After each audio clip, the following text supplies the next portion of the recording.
Dan di dalam nama Roh Kudus halik langit dan bumi, amin. Marilah kita sama-sama mengucapkan doa.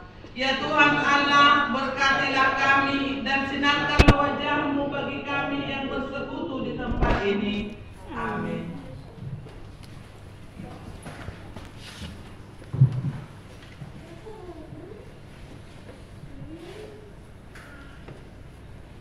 Kita memuji Tuhan, kita bernyanyi dari buku nyanyian nomor 2 ayat 1 sampai dengan ayat 2.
Yang pertama, jadwal ibadah kategorial, latihan kor, vokal di gereja dan improvisasi masih seperti biasa. Yang kedua, statistik kehadiran jemaat Minggu 11 Mei 2025, 27 orang. Titik atau pengumuman ibadah minggu dengan mengucap syukur kepada Tuhan, dihimbau kepada semua agar semakin rajin beribadah di gereja serta mengikuti ibadah kategorial. Ibadah masuk pukul 10.30 WIB, dilayani oleh pendeta, pikar pendeta, pimpinan dan unsur pimpinan majelis jemaat HKIP Penerangan. 2. Sarana prasarana pelayanan HKIP Penerangan. Pimpinan majelis jemaat HKIP Penerangan menyampaikan terima kasih banyak terhadap seluruh jemaat dan simpatisan yang bisa tetap hadir beribadah dan dapat berbagi tanda syukur melalui persembahan bulanan dan ucapan syukur. Janji iman doa kita, Tuhan semakin memberkati kita semua dengan seluruh yang kita kerjakan sesuai dengan yang dikehendaki oleh Tuhan. 3. Tempat ibadah sebagaimana yang sudah kita ketahui telah diwartakan setiap minggu. Kita masih tetap beribadah di tempat ini menunggu proses pendirian gereja 3 HKIP Penerangan terrealisasi. Mari kita sama-sama berusaha agar rencana kita bisa terwujud atas pertolongan tangan Tuhan. Yang keempat, realisasi keputusan rapat tanggal 16 Februari 2025 untuk merealisasikan keputusan rapat majelis jemaat tanggal 16 Februari 2025. Mulai bulan Maret kita sudah mulai kumpulkan kewajiban minimal 100.000 per bulan per kakak khusus untuk biaya pembelian tanah lokasi berdirinya HKIP Penerangan Jambi. 5. Perpisahan tikar pendeta Cisinaga. Nanti selesai ibadah kita akan laksanakan acara singkat perpisahan ke Amang Tikar Pendeta Cisinaga. Yang 6. Ibadah Minggu 25 April 2025 kita akan laksanakan ibadah menggunakan bahasa Batak Toba. Ada yang tidak dituliskan di dalam minggu ini antara hari Senin atau Selasa kita lakukan mengabdi ke tempat keluarga almarhum Raja Duku Guru Bahasa Ibu. Nanti akan kami koordinasikan melalui WA Group. Yang keempat, renungan Alkitab untuk 1 minggu ke depan sudah tertera Mari kita meluangkan tetap waktu sebentar untuk membaca firman Tuhan untuk menumbuhkan makna iman kita. Yang kelima, lawan keuangan mingguan tertulis di Mazmur 65 ayat 2, bagimulah puji-pujian di Sion ya Allah, dan kepadamulah orang membayar mengajar. Persembahan pertama, kedua, dan ketiga telah diuraikan. Ucapan syukur dari amal kedua dibandingkan bersyukurian. Yang kedua dari amal kedua perjalanan dua kita, dua harapan kita, anak yang berulang tahun semakin diberkati Tuhan, diberikan panjang umur dan tetap jauh dari mara bahaya. Biarlah anak yang tetap takut akan Tuhan, menghormati orang tua dan semuanya. Uang kedua sudah kita lihat di situ, anak dan mudah-mudi serta rekapitulasi sudah diuraikan. Demikian juga usaha rupiah dan kas pembangunan serta daftar kewajiban jemaat. Mari kita tetap berusahakan supaya secepatnya kita mewujudkan hal yang dikehendaki oleh Tuhan untuk pendirian rumah ibadah kita. Lukas 5 ayat 32 mengatakan, aku datang bukan untuk memanggil orang benar, tetapi orang berdosa supaya mereka bertobat. Akhirnya pimpinan dan unsur pimpinan majelis jemaat bersama dengan pimpinan tersebut mengucapkan selamat mengikuti ibadah dan menampakkannya, serta selamat ulang tahun bagi yang merayakan ulang tahun 1 minggu yang lewat. Dua dan harapan kita, Tuhan Yesus tetap memberkati kita semuanya. Kita berdoa. Tuhan, kami mau mendengarkan sebagian daripada firman-Mu. Bukalah hati dan pikiran kami. Kirimlah Roh Kudus untuk memberikan damai sejahtera bagi kami, sehingga kami boleh mendengar, boleh mengimani dan melakukannya. Terpuji nama Tuhan. Di dalam nama Yesus Kristus Tuhan kami yang hidup, kami berdoa. Amin. Jemaat yang dikasihi Tuhan, firman Tuhan yang menjadi renungan untuk minggu kita hari ini tertulis dalam Kisah Para Rasul 11 ayat 1 sampai 18. Kisah Para Rasul 11 ayat 1 sampai 18, agar kita membacanya secara responsorial. Rasul-rasul dan saudara-saudara di Yudea mendengar bahwa bangsa-bangsa lain juga menerima firman Allah.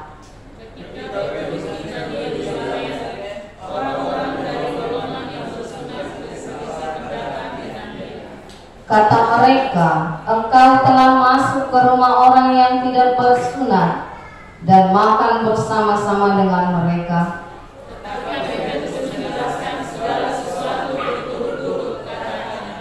Aku sedang berdoa di kota Yope, tiba-tiba rohku diliputi kuasa ilahi, dan aku melihat suatu penglihatan, suatu benda berbentuk kayu lebar yang bergantung pada keempat sudutnya, diturunkan dari langit sampai di depanku.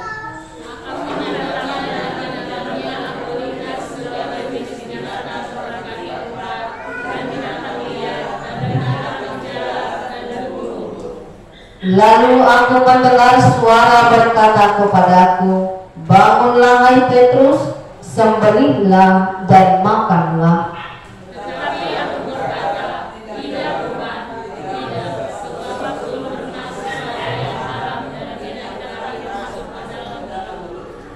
Akan tetapi untuk kedua kalinya suara dari surga berkata kepadaku, apa yang dinyatakan halal oleh Allah tidak boleh engkau nyatakan haram.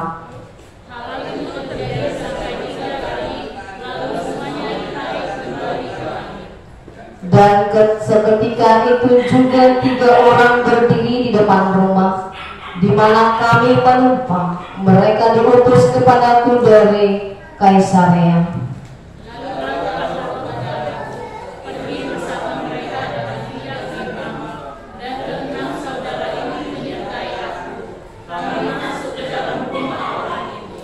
Dan menceritakan kepada kami bagaimana ia melihat seorang malaikat berdiri di dalam rumahnya dan berkata kepadanya, suruhlah orang ke Yope untuk menjemput Simon yang disebut Petrus.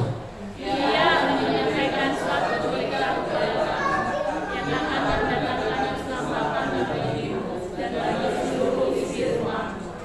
Dan ketika aku mulai berbicara, turunlah Roh Kudus ke atas mereka, sama seperti dahulu ke atas kita.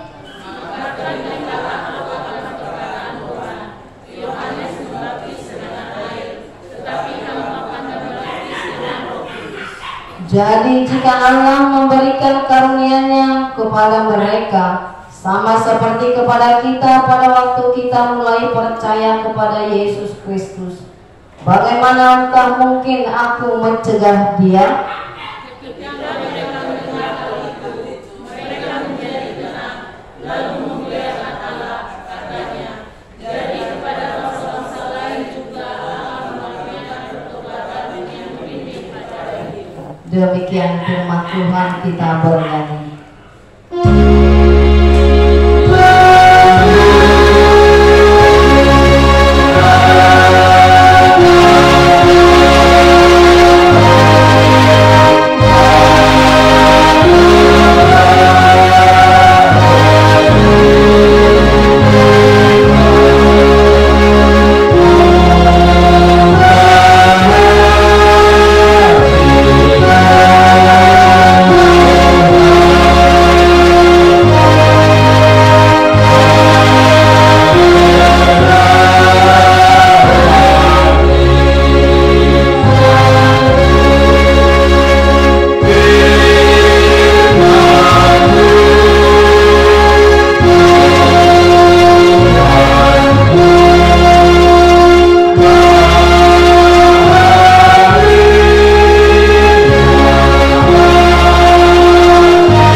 Jemaat yang dikasihi Tuhan, di dalam nama Yesus yang menjadi topik renungan kita hari ini, di lehon di bataha membawa roha tus penediku, Allah mengaruniakan pertobatan.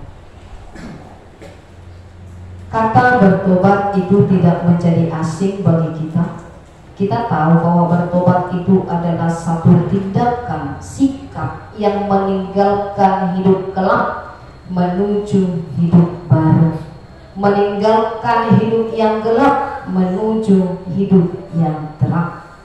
Kalau kita mengamati bagaimana perbuatan seseorang yang bertobat, apakah hanya sekedar seorang presiden saja yang jahat kembali kepada yang baik? Tetapi dalam nats ini, orang yang tidak mengenal Allah tetapi mau memberikan dirinya percaya kepada Allah yang hidup melalui Yesus Kristus, itu juga dikatakan pertobatan. Pertobatan itu muncul dari dalam hati manusia.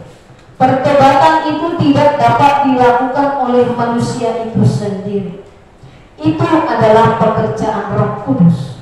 Ketika manusia sudah membuka hatinya untuk meninggalkan masa kelam, untuk meninggalkan kehidupan yang lama, untuk meninggalkan kehidupan yang membawa dia semakin jauh dari Tuhan, disitulah Roh Kudus berkenan untuk masuk dan bekerja dalam diri orang itu, sehingga membawa manusia itu mendekat kepada Allah, lalu memberikan satu cara yang terbaik untuk dia agar dia kembali kepada Allah, Allah yang hidup, mengimani dan percaya kepada Yesus Kristus yang menjadi Allah yang membawa dirinya menjadi manusia untuk dikenal dan untuk didekati oleh manusia.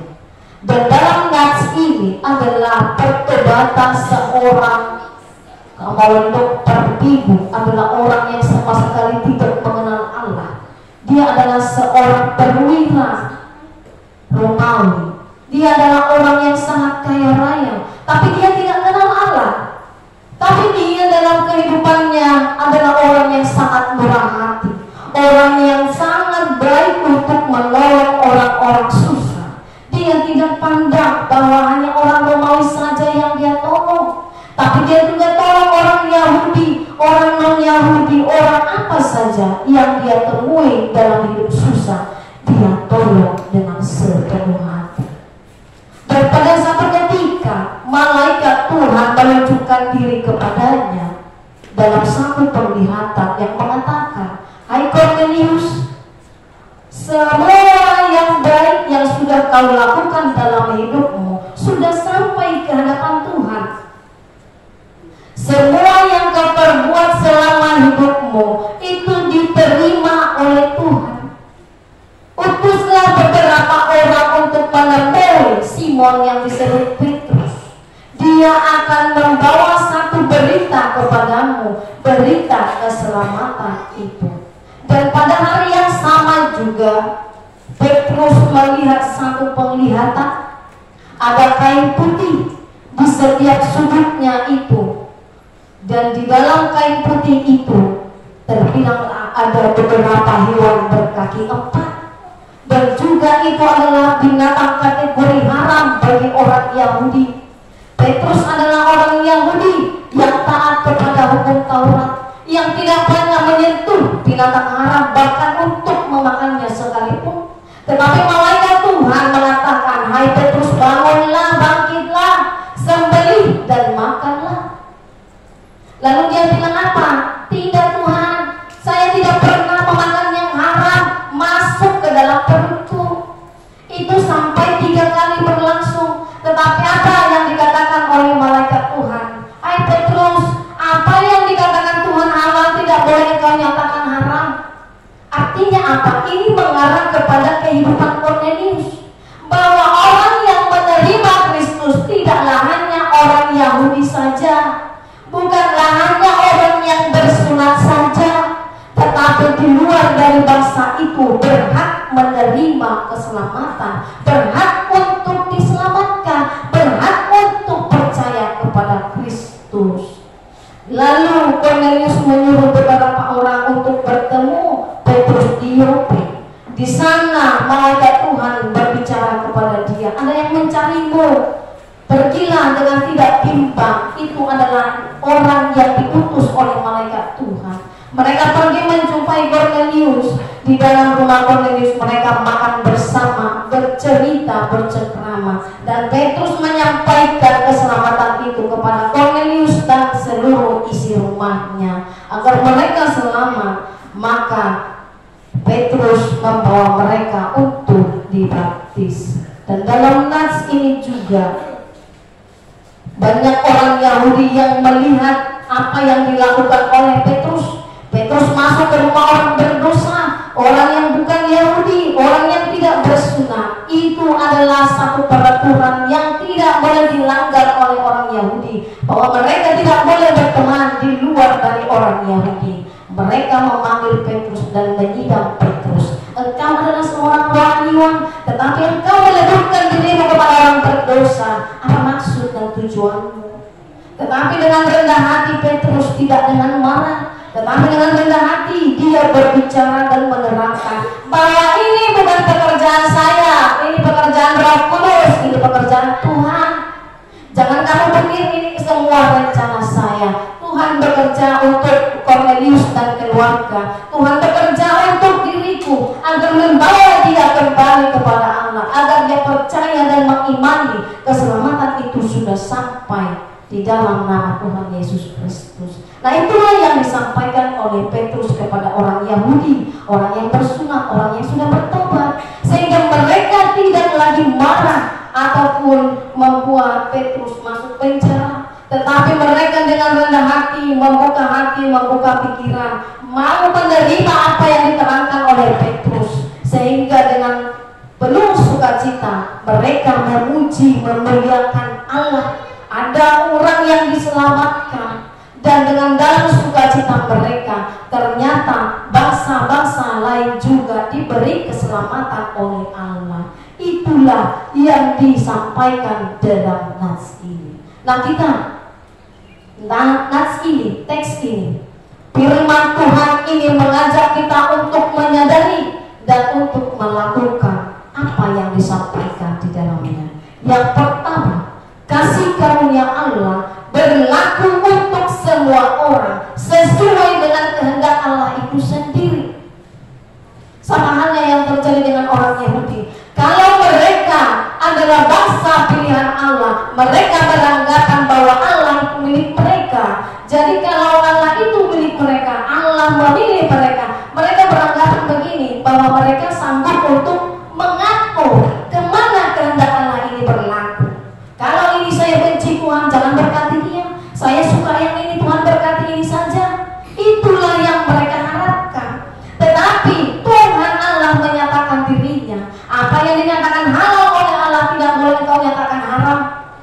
Bahwa Allah itu berlaku untuk semua orang. Allah itu milik alam semesta. Dan kita juga sebagai orang Kristen, terkadang kita berharap dan beranggapan karena kita adalah pengikut Kristus, kita tahu Kristus adalah jalan kebenaran, Dialah jalan yang membawa kita kepada hidup.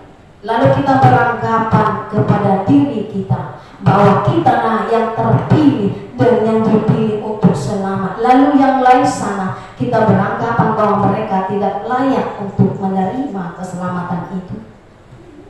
Kita harus tahu dan ingat, Allah itu adalah pemilik alam semesta. Semua yang di bumi ini Dia miliki. Kepada siapa saja Dia ingin menyampaikan kasih karunia itu. Kita tidak berhak menghalang-halangi berkatnya, kasih karunia-Nya yang hendak Dia nyatakan kepada orang lain. Tuhan juga menginginkan di luar dari diri kita sebagai orang Kristen, di luar dari diri kita sebagai pengikut Kristus, mengalami keselamatan. Meskipun hidup mereka tidak seperti kita, yang tiap ada waktunya kita datang memuji Tuhan, kita mau bersyukur. Jangan kita menganggap sebagai orang Kristen adalah orang yang paling rohani, orang yang paling dekat dengan Tuhan. Mungkin kita sejak lahir sudah menjadi Kristen, mungkin kita sejak lahir sudah menjadi orang yang mengenal Kristus. Tetapi ingat, bukan karena lamanya kita mengenal Kristus sehingga Tuhan berkenan bagi kita. Bukan karena jangka waktu yang begitu lama sehingga kita dapat mengatur Tuhan, sehingga Tuhan hanya berpihak kepada kita. Bukan itu yang Tuhan inginkan. Tetapi ketika kita mengenal, kita setia dan tunduk kepada apa yang Dia perintahkan, bukan sesuka-suka hati. Kalau kita menjadi orang yang tertua dalam pengenalan agama Kristen, kita adalah orang yang bijak, orang yang agamis, orang yang terpopuler. Tetapi kita tidak boleh menganggap remeh kepada mereka yang baru mengenal Kristus. Kita harus bisa menyatakan diri kita bahwa dia pengikut Kristus, saya juga pengikut Kristus. Jadi jangan kita menjudge, jangan kita mengukur iman orang lain. Ingat, kasih karunia Tuhan itu untuk semua orang. Tuhan tidak pernah beranggapan seperti murid-murid, seperti orang Yahudi. Sejak dahulu kala mereka adalah bangsa pilihan. Lalu kita sejak lahir dipilih oleh Tuhan menjadi orang yang mengenal Kristus dalam hidup kita. Orang yang boleh menganggap dirinya lebih rohani dari orang lain itu adalah sombong rohani. Jangan kita menjadi orang yang terlihat baik, tetapi di hadapan Tuhan kita adalah orang yang sombong. Karena penilaian manusia itu tidak dibutuhkan Tuhan. Dan kita juga sebenarnya tidak butuh penilaian orang. Karena ketika di ujungnya nanti Tuhan akan menghakimi kita sesuai dengan yang kita perbuat selama kita hidup. Berapa lama kita hidup, itu adalah kehendak Tuhan. Kita tidak dapat atur Tuhan. Tuhan ambil aja nyawa orang ini biar dia mati, lalu saya bisa hidup panjang umur mendapat kasih karunia Tuhan. Bukan itu yang mau kita kerjakan. Kalaupun kita menjadi orang yang tertua, orang yang lama mengenal Tuhan dalam kehidupan kita, orang yang sudah banyak memberikan diri kita dalam sebuah karya keselamatan Tuhan.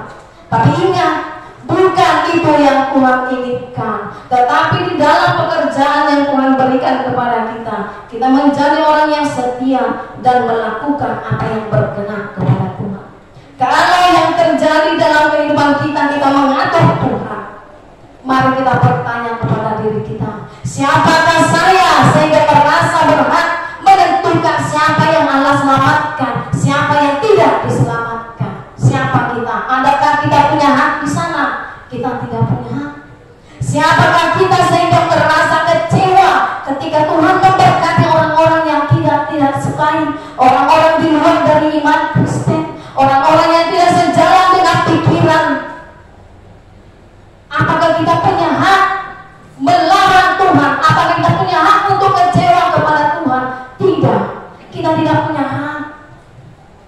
Apakah orang yang memiliki kuasa, apakah kita adalah orang yang memiliki kuasa untuk menghalangi kasih Tuhan, untuk menghalangi berkat Tuhan, untuk disalurkan kepada semua orang? Kita tidak punya hak. Hak kita adalah hiduplah sejalan dengan firman Tuhan. Kerjakanlah apa yang Tuhan inginkan, bukan yang diinginkan orang lain, bukan yang diinginkan hati sendiri. Karena apa yang kita anggap benar itu tidak benar bagi Tuhan. Jalanmu bukan jalanku, kehendakmu bukan kehendakku. Berarti apapun yang dikatakan oleh Tuhan, itulah yang terbaik dan yang benar.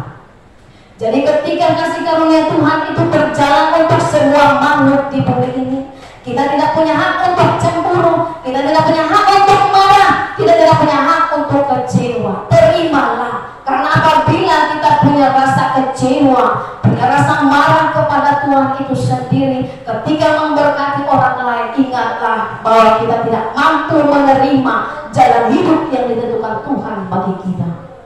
Yang kedua, orang yang menerima keselamatan dipanggil menjadi alat Tuhan. Petrus adalah salah seorang penjala ikan yang bertemu dengan Yesus di tepi pantai. Yang Yesus panggil, ikutlah aku, engkau akan kujadikan menjala manusia. Artinya dia akan dipakai oleh Yesus untuk memberitakan berita keselamatan, Injil keselamatan, membawa orang-orang untuk percaya kepada Yesus. Kita adalah seperti Petrus yang sudah dipanggil, yang sudah menerima keselamatan, dan kita dipakai oleh Tuhan untuk menyalurkan kasih karunia Tuhan, untuk memberitakan Injil lewat cara hidup kita, memimpin orang lain kepada kasih karunia yang membawa kehidupan, bukan membuat manusia itu merasa dirinya tertekan, bukan membuat manusia itu merasa dirinya orang paling berdosa. Karena kita sering melihat orang lain dengan segala yang mereka perbuat, tapi kita lupa kita adalah anak Tuhan yang harusnya membimbing dia, memimpin dia untuk mengenal kasih Tuhan. Banyak orang Kristen kecewa dengan perbuatan-perbuatan sesama orang Kristen juga, karena kita tidak dapat menjadi alat yang dipakai oleh Tuhan. Karena sesama kita Kristen juga boleh merasakan kecewa, marah karena apa yang diperbuat oleh orang sana. Karena kita sesama Kristen tidak dapat menunjukkan yang terbaik, tidak dapat menunjukkan kasih Tuhan itu, sehingga mereka merasa kecewa, lalu membawa dirinya semakin jauh dan mengundurkan diri. Tugas kita adalah alat Tuhan untuk menyampaikan berita-berita tunasida, membawa mereka. Karena apabila kita menyampaikan sesuatu kepada orang lain yang baik, itu tetap baik, tapi ingat, kalau tugas kita membawa mereka menjadi orang yang lebih benar dari kita, ini tidak mungkin. Karena itu adalah pekerjaan Roh Kudus. Kita boleh menyampaikan kabar baik kepada orang lain. Kalau dia tidak membuka hatinya, Roh Kudus tidak bekerja. Tetapi kalau dia membuka pikirannya, membuka hatinya, maka Roh Kudus bekerja membawa dia untuk mengenal keselamatan itu. Di luar diri kita adalah orang yang perlu kita bawa kepada Tuhan.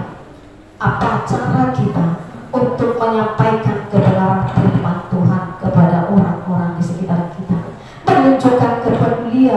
kasih Allah itu kepada mereka?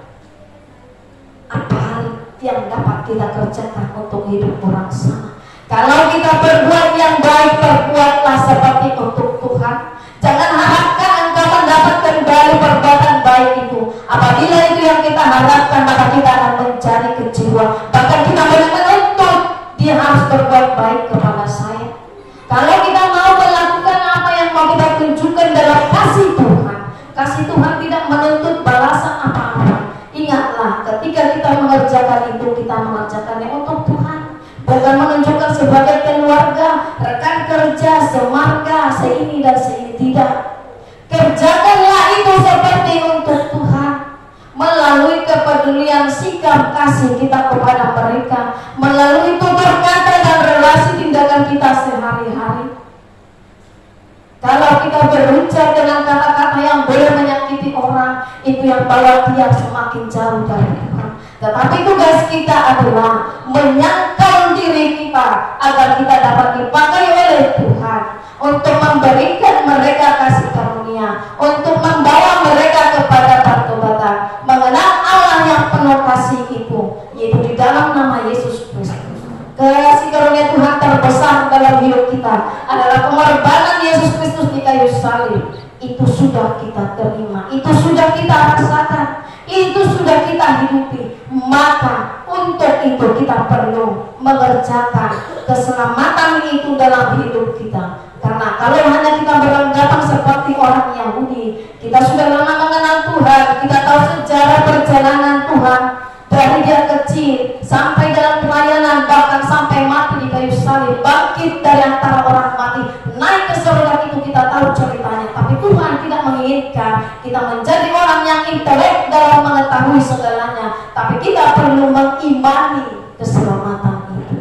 Jemaat yang dikasihi Tuhan di dalam nama Tuhan Yesus Kristus, ketika kita dipakai oleh Tuhan sebagai alatnya, jangan pernah mengharapkan ketika kita berbicara A, dia langsung bisa bicara A. Kita bicara B, dia langsung bisa bicara B. Tidak. Ketika kita menyampaikan apa menjadi kehendak Tuhan, biarkan Roh Kudus yang bekerja bagi dia. Kalau dia membuka hatinya, maka dia beroleh keselamatan. Sama dengan diri kita. Apabila kita mau dipakai sebagai anak Tuhan, kita sedang membuka hati kita sedang membuka pintu pikiran dan hati kita agar Roh Kudus bekerja dalam kehidupan kita, sehingga keselamatan yang sudah kita terima menjadi keselamatan yang membawa kita kepada kehidupan. Amin. Kita bernyanyi.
Kasih karunia-Mu Tuhan untuk seluruh alam semesta.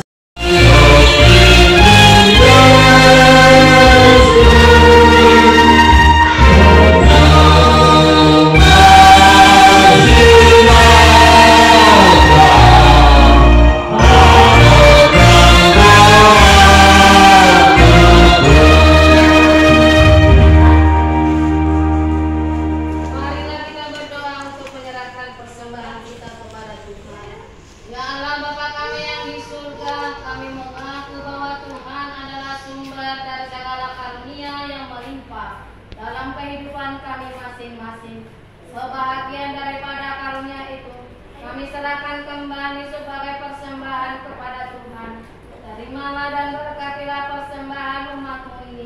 agar dapat kami pergunakan untuk pekerjaan dan pelayan kerajaan Tuhan di dunia ini.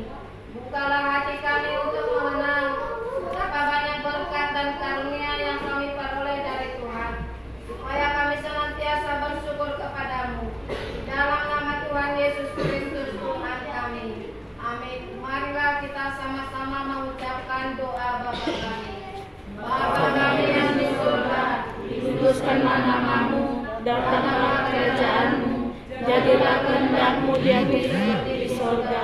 Berilah kami rezeki pada hari ini, makanan kami secukupnya, dan ampunilah kami akan kesalahan kami, seperti kami juga mengampuni orang yang salah kepada kami.